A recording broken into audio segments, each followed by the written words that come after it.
आंगनबाड़ी कार्यकर्ताओं का धरना समाप्त हो गया है। मुख्यमंत्री दिया कुमारी ने बजट में मांगे पूरी करने का आश्वासन दिया और आश्वासन के बाद से धरना समाप्त किया गया है। आंगनबाड़ी बहनों की 5 मांगों पर सरकार के साथ बन गई है सहमति। वित्त मंत्री ने मानदेय बढ़ाने का दे दिया है आश्वासन। नमस्कार आंगनबाड़ी बहनों, स्वागत है आप सभी का हमारी आज की इस बहुत ही ज्यादा महत्वपूर्ण और खुशखबरी भरी वीडियो में। आज की इस वीडियो में हम आपको 2 राज्यों से आंगनबाड़ी बहनों के मानदेय वृद्धि की खबर यानी कि खुशखबरी दिखाने वाले हैं। तो कौन कौन से राज्यों की सरकारों के द्वारा आंगनबाड़ी बहनों के मानदेय को बढ़ाने का प्रस्ताव तैयार किया जा रहा है, मानदेय बढ़ने की कितनी संभावना है, सब कुछ आज की इस वीडियो में प्रूफ के साथ डिटेल से दिखाएंगे। तो वीडियो को पूरा लास्ट तक जरूर देखिएगा। सबसे पहले उड़ीसा की आंगनबाड़ी बहनों के लिए खुशखबरी देखिए मानदेय वृद्धि की कि उड़ीसा में अब आंगनबाड़ी बहनों का मानदेय जल्द ही बढ़ाया जा सकता है। सबसे पहले आप उप मुख्यमंत्री जी का यह बयान सुनिए, जिसमें हो सकता है लैंग्वेज आपको समझने में दिक्कत हो, लेकिन इसमें मानदेय वृद्धि की बात की गई है आंगनबाड़ी बहनों के, तो ध्यान से अगर आप लोग सुनिएगा तो आपको बातें समझ में आ जाएंगी। उसके बाद कुछ खबरें भी इसके संबंध में प्रकाशित की गई, उसको भी आपको दिखाते हैं। इसके बाद आपको एक और राज्य की आंगनबाड़ी बहनों के लिए खुशखबरी दिखाएंगे, जहां पर 5 मांगों पर आंगनबाड़ी बहनों की 5 मांगों पर जो है वो सहमति बनी हुई है, जिसमें मानदेय वृद्धि की मांग भी शामिल है। महिला बाल विकास विभाग जो चिंतन शिविर थिला, से चिंतन शिविर रे सक्षम anganwadi working women's hostel anganwadi workers मानकर दरमा बढ़िबा उपरे चर्चा है। मु भावुची बहुत जल्दी ओडिशा को सारा भारत वर्ष रे महिला शिशु विकास पाई ये चिंतन शिविर बहुत काम रे आसीबो। आमे ओडिशा जहाँ जहाँ डिमांड देथिलु सब गुड़ाक मंत्री ग्रहण करछंती। तो आपने उप मुख्यमंत्री जी का वह बयान सुना, जिसमें उन्होंने आंगनबाड़ी बहनों के मानदेय वृद्धि की बात कही है। हमें उम्मीद है कि आपको वो बातें तो समझ में जरूर आ गई होंगी। इसी के संबंध में यहाँ पर उड़ीसा टीवी में एक खबर भी प्रकाशित की गई है कि सैलरी हाइक आप anganwadi workers in Orissa likely soon, यानी कि उड़ीसा में आंगनबाड़ी बहनों के मानदेय में जल्द ही वृद्धि देखने को मिलेगी। इन्हीं बातों को आप यहाँ पर भी देख सकते हैं कि डिप्टी चीफ मिनिस्टर आप उड़ीसा यानी कि उड़ीसा की उप मुख्यमंत्री, जिनका नाम यहाँ पर देख सकते हैं Parvati Parida, who also observe the women's and child development ministry, यानी कि जो स्वयं ही महिला बाल विकास विभाग को भी देखती हैं, उनके द्वारा put forward proposal to central government, यानी कि केंद्र सरकार को यहाँ पर प्रपोजल भेजा गया है, seeking an increase in salary of anganwadi workers in the state, यानी कि राज्य की आंगनबाड़ी बहनों के मानदेय को बढ़ाने का प्रस्ताव केंद्र को भेजा गया है। यानी कि उड़ीसा की आंगनबाड़ी बहनों के लिए जल्द ही खुशखबरी देखने को मिल सकती है, क्योंकि यहाँ पर आंगनबाड़ी बहनों के मानदेय को बढ़ाने को लेकर सरकार स्वयं विचार कर रही है।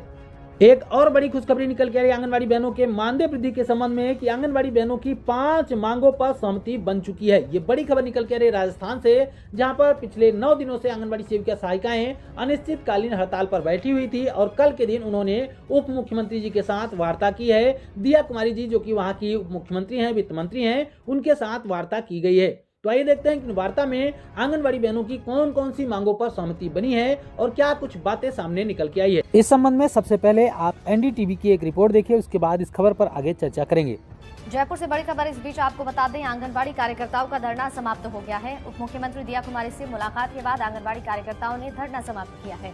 मानदेय बढ़ाने, सेवा निवृत्ति की राशि उपलब्ध कराने, स्कूलों के अनुसार आंगनबाड़ी केंद्रों में भी अवकाश देने की मांग को लेकर प्रदर्शन चल रहा था। उप मुख्यमंत्री दिया कुमारी ने बजट में मांगे पूरी करने का आश्वासन दिया और आश्वासन के बाद से धरना समाप्त किया गया है। तस्वीर आप देख पाएंगे, हो सकता है तस्वीर थोड़ी सी धुंधली है, बीच में जो बैठी हुई हैं वो वित्त मंत्री जी हैं दिया कुमारी जी। इसके अलावा तमाम आंगनबाड़ी जो संगठन के लोग हैं वो लोग वहां पर उपस्थित हैं। तो यहाँ पर जो बातें हुई हैं इसमें देख सकते हैं, लिखा गया है उप मुख्यमंत्री दिया कुमारी जी से टेबल टॉक वार्ता हो गई है, यानी कि टेबल पर बैठ कर उनके सामने आमने सामने वार्ता हुई है, अपनी मांगों को रखा गया है। देख सकते हैं साफ साफ लिखा गया है कि आज दिनांक 16 जनवरी 2025 को, यानी कि कल के दिन उप मुख्यमंत्री जी से वार्ता हुई है, जिसमें सभी मांगों पर चर्चा हुई है। उनमें से मंत्री जी का सकारात्मक रवैया रहा। निम्न मांगों पर सहमति भी बन गई है। 5 मांगे हैं जिन पर सहमति बनी हुई है। तो आइए देखते हैं कि कौन कौन सी मांगे हैं। तो पहली जो प्रमुख मांग थी आंगनबाड़ी बहनों के मानदेय वृद्धि की, तो यहाँ पर मानदेय बढ़ाने को लेकर यहाँ पर आश्वासन दिया गया है, मांग को मान लिया गया है, लेकिन मानदेय कितना बढ़ाया जाएगा इस पर कोई भी बात नहीं कही गई है। लेकिन उन्होंने मानदेय वृद्धि की बात को मान लिया है। तो ये मान के चलिए कि अगर मुख्यमंत्री जी ने अपनी बातों को साबित किया कि उन्होंने मान लिया है तो उसको करेंगी, तो निश्चित रूप से आंगनबाड़ी बहनों के मानदेय में वृद्धि देखने को मिल सकती है। लेकिन इसको आप लोग मानदेय वृद्धि बिल्कुल ना समझिएगा, क्योंकि कई राज्यों में हमने देखा है कि इस तरीके के टेबल टॉक वार्ताएं हुई हैं और वहां पर आंगनबाड़ी बहनों की मांगों को लेकर सहमति भी जताई गई है। लेकिन बाद में सरकारें अपने बातों से पलट गई है। उन्होंने आंगनबाड़ी बहनों के मानदेय को नहीं बढ़ाया है। कई जगहों पर मानदेय बढ़ाए भी गए हैं, लेकिन ज्यादातर जगहों पर आंगनबाड़ी बहनों के मानदेय नहीं बढ़ाए गए हैं। इसलिए इसको मानदेय वृद्धि ना समझिएगा, यहाँ पर केवल और केवल अभी तक आश्वासन दिया गया है। पहली मांग ही देख सकते हैं। पहली ही मांग थी मानदेय वृद्धि की। आंगनबाड़ी बहनें जहां पर भी मांग रखती हैं तो सबसे पहली मांग उनकी यही होती है कि उनको सरकारी कर्मचारी बनाया जाए, उनको नियमित किया जाए, उनके मानदेय में बढ़ोतरी किया जाए। तो पहली मांग उनकी जो मानदेय वृद्धि की थी उसको यहाँ पर उस पर सहमति दी गई है, लेकिन मानदेय कितना बढ़ाएंगी इस पर कोई भी बात यहाँ पर नहीं लिखी गई है।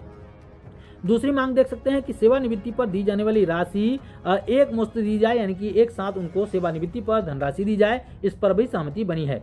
इसके अलावा लिखा गया है कि फेस मैपिंग का सरलीकरण किया जाए। जो वर्तमान में आप सभी को पता है कि फेस रिकॉग्नाइजेशन सिस्टम लागू किया गया पोषण ट्रैकर को लेकर और पोषाहार वितरण को लेकर, तो उसको सरल किया जाए, क्योंकि वो काफ़ी टफ है। काफ़ी आंगनबाड़ी बहनें कम पढ़ी लिखी होती हैं, तो ऐसे में सभी आंगनबाड़ी बहनें उन सभी कामों को नहीं कर पाती हैं। तो ऐसे में यहाँ पर सरलीकरण करने को लेकर मांग की गई थी, उस पर सहमति दी गई है।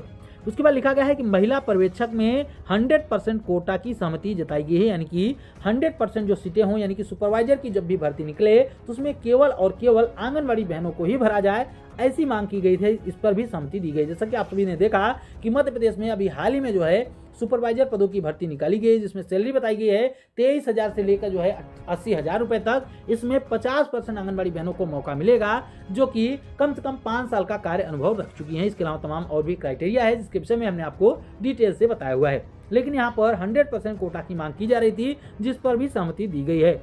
अब ये सहमति जो है उसको पूरा भी किया जाएगा या फिर नहीं किया जाएगा, ये तो आने वाले समय में धीरे धीरे पता चल ही जाएगा। क्योंकि कई राज्यों में हमने देखा, जैसे कि हमने बिहार में भी देखा था कि आंगनबाड़ी बहनों को सम्मानजनक मानदेय देने का वादा किया गया था, उस पर सहमति बनी हुई थी। लेकिन जब मानदेय बढ़ाया गया था तो मात्र चूरन दिया गया 1,000 रुपये का। उसके बाद आंगनबाड़ी बहनों का मानदेय 7,000 हुआ। तो ऐसे में कई राज्यों में हमने देखा भी है कि आंगनबाड़ी बहनों को पहले आंदोलन से उठाने के लिए कुछ मांगों पर सहमति दे दी जाती है। हमने हरियाणा में भी देखा था, कई मांगों पर सहमति बनी थी जो कि अभी तक पूरी नहीं हो पाई हैं। उनमें से कुछ मांगे काफी हद तक पूरी हुई हैं, लेकिन अभी भी पूरी मांगे जो थी, जिन पर सहमति बनी थी, वो पूरी नहीं हो पाई हैं। तो ऐसे में देखना यह होगा कि क्या राजस्थान की सरकार अब आंगनबाड़ी बहनों की इन तमाम जो मांगों पर सहमति बनी है उसको पूरा भी करेगी, या फिर सिर्फ आंगनबाड़ी बहनों को आंदोलन से उठाने की एक चाल है।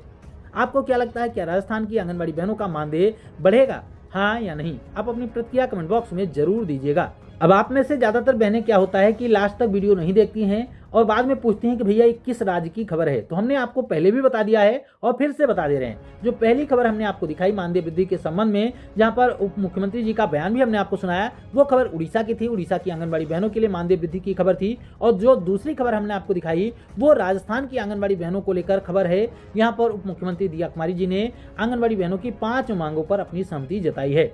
अब ये बातें होंगी आगे पूरी की जाएंगी या फिर नहीं की जाएंगी, ये तो आने वाला समय ही बताएगा। हमारा काम था कि आपको जो कुछ चल रहा है, जो कुछ हो रहा है, उसके बारे में अवगत कराना, क्योंकि काफ़ी भाई बहन जो हैं उनको लगता है कि ये सारी चीज़ें फेक हैं, क्योंकि उनके राज्य में नहीं हो रही होती या उनके साथ नहीं हो रही होती हैं, तो उनको लगता है कि हो सकता है ये फर्जी में खबरें दिखाई जा रही हो। लेकिन जहाँ की ये खबरें हैं उन सभी आंगनबाड़ी बहनों को पता होगा कि सच्चाई क्या है। जैसे कि राजस्थान की आंगनबाड़ी बहनों को पता होगा कि पिछले 9 दिनों से आंगनबाड़ी सेविका सहायिका अनिश्चितकालीन हड़ताल पर थी और कल उप मुख्यमंत्री जी के साथ वार्ता हुई है, वहीं पे सारी चीजें निकल के सामने आई है। और कल के दिन ही उड़ीसा में भी उप मुख्यमंत्री जी के द्वारा ये बयान दिया गया है। तो उड़ीसा की आंगनबाड़ी बहनों को भी सच्चाई पता होगा, क्योंकि हमने विद प्रूफ सारी चीजें दिखाई हुई है। अगर अन्य राज्यों की आप आंगनबाड़ी बहनें हैं तो आप अपने राज्य का नाम कमेंट बॉक्स में जरूर दीजिएगा। हम प्रयास करेंगे कि आने वाली वीडियोज में आपके राज्य से ज़्यादा खबरें आप तक पहुंचा सकें।